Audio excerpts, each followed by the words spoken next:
কি অবস্থা সবার? আমি এখন খানজানালি হলের 122 নম্বর রুমে আছি। তো রুম থেকে হচ্ছে পিছনে আমাদের হলের যে দৃশ্য, জাস্ট অসাধারণ একটা দৃশ্য। আর পিছনে হচ্ছে আমার কৃষ্ণচূড়া ফুলের গাছ, যেখানে হচ্ছে ফুলগুলো অটোমেটিক ফুটে গেছে। দেখা যাচ্ছে এই যে আমার পিছনেই, আমি আর কিছু বলবো না ফুল নিয়ে। এখানে শুধু একটা গাছ আছে আর এই দিকে হচ্ছে একটা গাছ আছে। সব মিলে একটা দারুণ একটা সিন। এরকম দৃশ্য আছে খুব স্বপ্ন করে পাওয়া যায়। আমার রুম যদিও বা 402, আমার রুমের দিকে এগুলো গাছ নেই।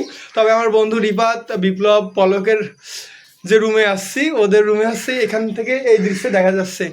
আর একটা জিনিস দেখাবো ওদের রুমে, সেটা হচ্ছে ওই যে দুইটা হাড়ি হচ্ছে রাখছে। জানি না এই হাড়িতে যদি কোনো পাখি বাসা করতো তাহলে অনেক ভালো লাগতো আমার, তাদের দেখতে পাচ্তাম, তাদের হচ্ছে দেখতে পাইতাম।